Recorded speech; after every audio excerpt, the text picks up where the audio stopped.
All right, ladies and gentlemen, Alyssa Mercante is at it again. She's at it again, like a good old STD. I released a video about this earlier today. Okay, if you guys missed it, please make sure to go check it out. That particular video actually got demonetized, ironically. So there's that. And I tried to appeal it. I didn't get an answer. Usually I get an answer much faster, but this time I didn't get an answer at all. So there goes that. But it says from that Park Place, Kotaku senior editor Alyssa Mercante passively aggressively attempts to get YouTuber Smash JT canceled from San Diego Comic Con.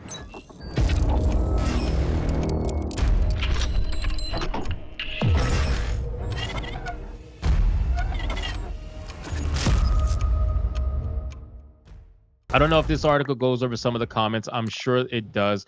But Alyssa Mercante, and keep in mind about this, ladies and gentlemen. Apparently, Alyssa Mercante blocked Smash JT. So she's doing all of this stalking through a block. And this is the same person who says people are harassing her and stalking her through a block. And yet, meanwhile, she's allowed to do the exact same thing herself. Smash JT posted a picture of himself getting press passes. So congrats. Shout out to Smash JT, by the way. I'm sure he's probably in the chat or maybe he'll come in later. He's got press passes for SDCC 2024. And apparently, Alyssa Mercante saw this picture and she decided it was in her best interest to try to get him canceled from it, to try to get him banned from SDCC. Now, this is very much in their typical, behavior. Let's say, hey, shout out to Will the fans, man. What's up, 1980 Ray? How you doing?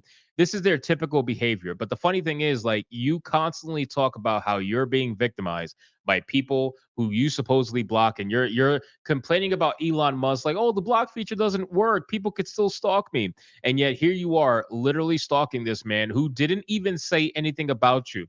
It's not like he said anything about Alyssa Mercante in this particular post. All he said was, let the hype begin. Let's fucking go. SDCC 2024. That's what he said. It's like I could understand if he said, let's go, and shout out to Alyssa Mercante. You're not the only mainstream. You know what I mean? Like, I could understand if Smash JT said something ridiculous, but the man is literally just posting his press passes and celebrating over it. Now, I will say this.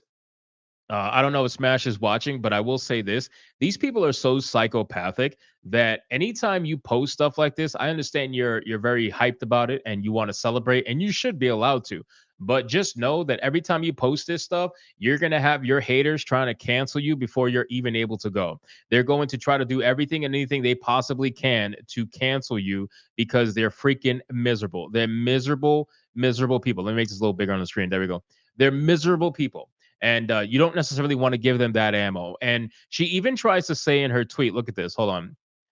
First, she tweets this, right, where she gives basically an emoji, like a thinking emoji, right, which is ridiculous.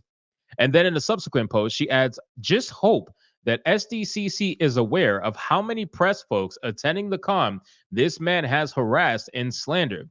Now, of course, zero evidence whatsoever. She has literally zero evidence to her claims. She's just trying to hope that something sticks by putting it out there. And the funny thing is, she's right. There are some people that are going to read this and going to say, oh, this man is a harasser. Oh, perhaps we shouldn't let him in. There are people that are going to think that way. And we all know that cons are not exactly lacking of wokeness, if you catch my drift. Most of them are so woke that they are willing to ban people simply for being wrong think, if you catch my drift. Then it says, if I was attending this year, I would have been appalled to walk into the press lounge and see the man who makes thumbnails of me and my colleagues' cleavage for his videos in which he calls us whores. Just saying.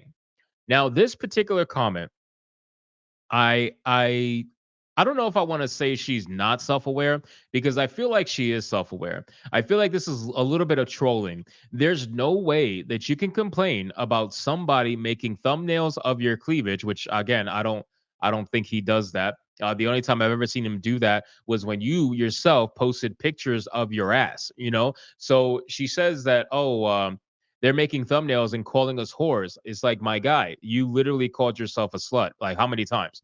You called yourself that word in front of how many people? How many people? What was that? What was that live stream that she did where she was like, "Fight me, bitch"? Right? How many times does she call herself a slut or a whore in that live stream? And then you're gonna complain that somebody else who's reporting on you is calling you the same words that you call yourself? It just seems kind of odd to me. That's a little bit weird, right? And then she says, anyway, if you're at SDC and hear a voice that can only be described as a homophobic muppet, that's Jeff Tarzia, and I'm sorry he was allowed in. She added, check his phone and count how many pictures of me he has saved, please. Now, again, constantly dropping his full name, even though he doesn't use his full name.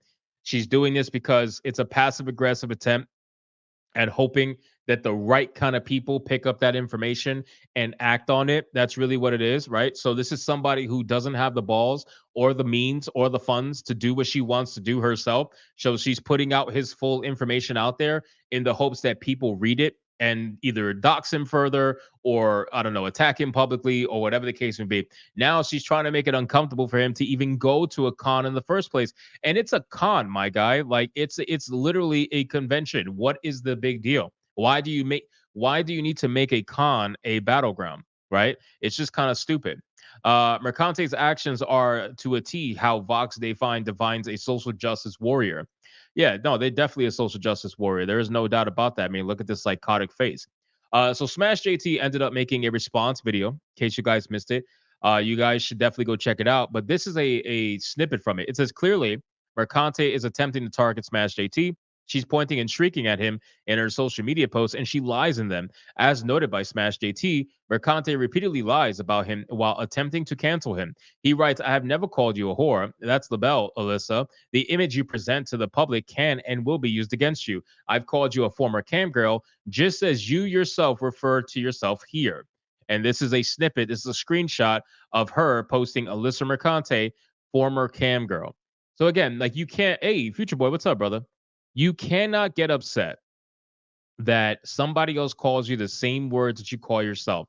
That's stupid, right? Like that should not even be allowed. This is absolute retardation. And she seemingly is just trying to run the victim narrative. So again, ladies and gentlemen, like I told Smash JT in the video that I made for him earlier today, I gotta admit that this is probably going to work. We've seen so many examples recently, especially of conventions canceling people that are deemed wrong think.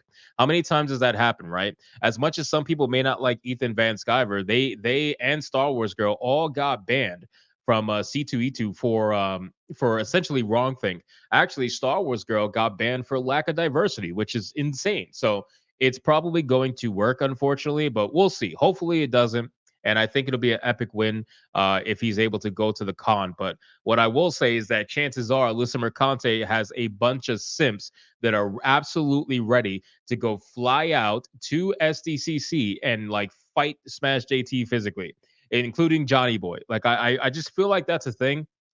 So I hope Smash JT hires the biggest black bodyguard he possibly can, not only to protect himself, but to also basically talk about diversity because it's very important to have representation in all jobs, including black jobs. So, all right.